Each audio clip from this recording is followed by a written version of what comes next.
sacrifice. Ano nga po rin yung question? Ano yung mga payong binigay sa'yo ni Bea at Enchong about sa pag-arte at In buhay real pamilya? life, oo.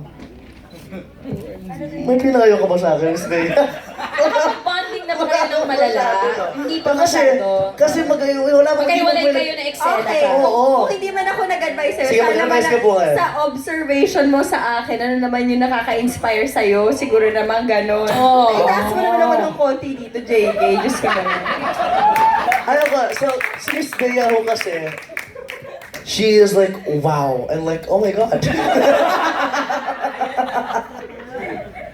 Hindi, pero seryoso, Starstruck, seryoso. ano nga, parang na-starstruck ka nung malaman mong makaka-work mo siya. Oh, first time. Di Hindi rin siya sure.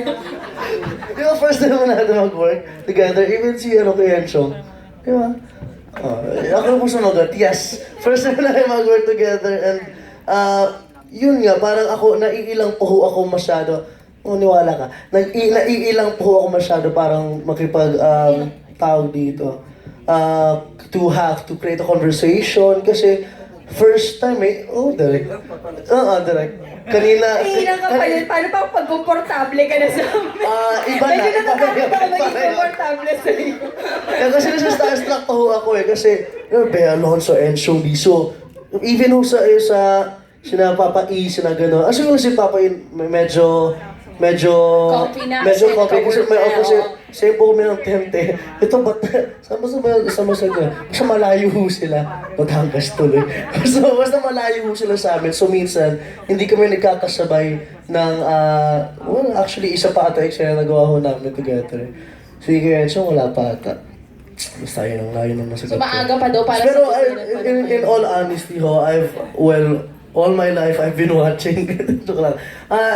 Parang I grew up then watching these co-artists, co-actors sa telesharing to, and I can really say na grabe na yung experience nila in all of the teleseries and movies that they've done. So ako naman, I try my best to learn more, even with just myself lang naman. I try my best to do more kasi ayoko naman na mapahiya din na parang, ay, ganito yung mga kasabayan ko tapos ako, parang, di ba? So parang, I try my best and I really try to get inspired by them, by their life story, and by how good they are with the acting. And yeah, yun po.